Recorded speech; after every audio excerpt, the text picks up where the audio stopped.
Page 16, Do, Mi, So.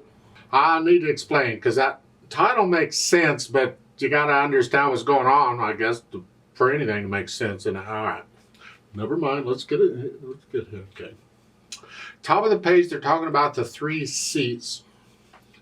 We're talking about middle C and the C up above it and the C down below. Those three C's. You see, too many C's here. The C is symmetrical in music, in written music. It's the note that's truly in the middle of the grand staff, so it's symmetrical. One C, or middle C's in a line between the staves. The C above it is in the upper middle space, and the C below it is in the lower middle space. They're symmetrical. And if we carry it on the other C's, the C above that, go up another one, that's two of those little lines above the staff. And the C down here is two of those little lines below the staff. Those little lines, by the way, are called ledger lines. So I'll just call them ledger lines, and I hope you can understand. I don't know. But the C's are symmetrical. So if you haven't learned the notes and you're trying to figure it, the C is a good point where you can go to there and kind of count up and down where you're at. However, I really encourage you to just learn the notes. Now let's look at this piece. It's not really a whole piece. It's just an example, but I'm going to do a lesson on it because I want to talk about a few things. You'll notice the notes, they're all quarter notes, so it's no problem in counting it. The first three notes, you have a C, an E, and a G. And then in the second measure, in the upper staff, it's a C, an E, and a G. So it's the same note names, just in different ones. But when you take these three notes together, you get what's known as a C chord. A chord, well, people don't agree on the definition of chord. To me, a chord is anytime you hear harmony.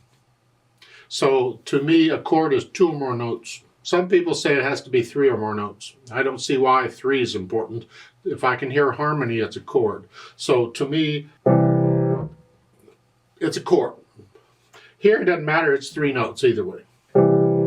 And you'll notice that they're every other note on the keyboard. I'm talking white keys only. Forget the black keys right now. Just white keys. C chord. It's called a C chord because when it's in this arrangement, every other note, the bottom note tells you the name of the note of the chord. So this is a C chord. If I turn it over and put the C on top, then the bottom note doesn't tell me the name of the chord anymore because it's not every other note.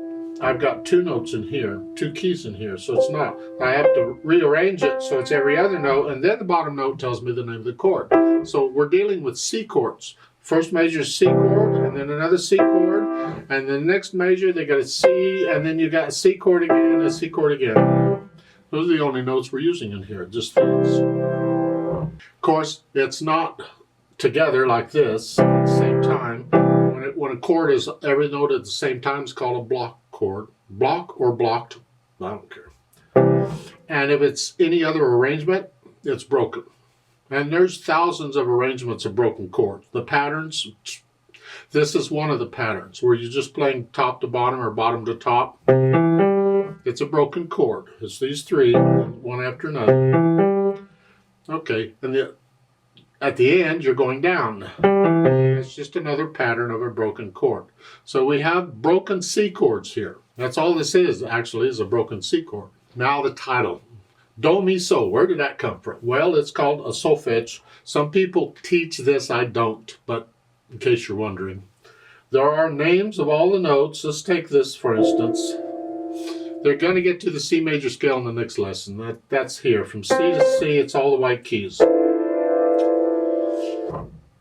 Each pitch along the way is got a name, or multiple names actually, and that's what this. Do, remember, if you've seen Sound of Music like that and they do the do a deer, that's what they're doing. They're doing solfege.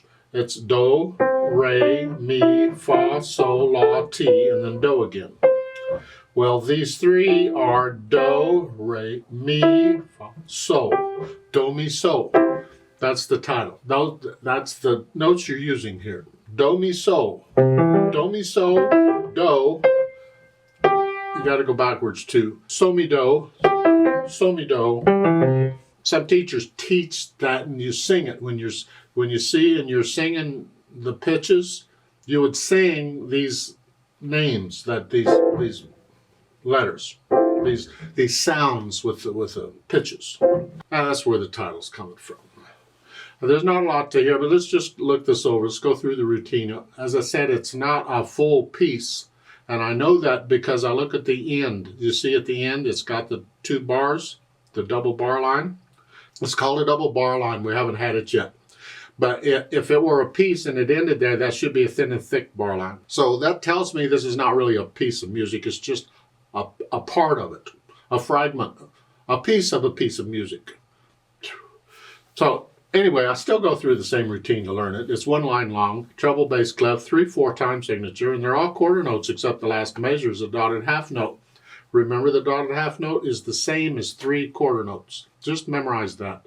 So if you know how much a quarter note gets, the dotted half note gets 3 of that. And I already told you we're playing these. And then the left hand in the 3rd measure comes over to play the top one. And then comes down. That's basically it. So it's just nice and smooth.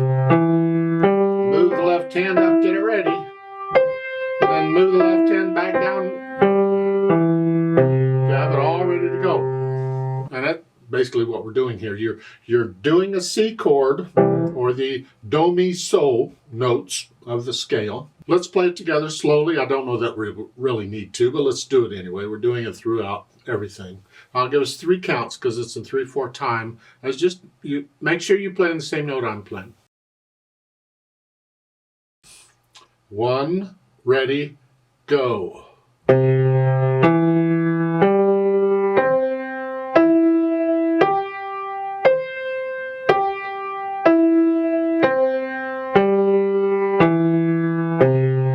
2, 3, off.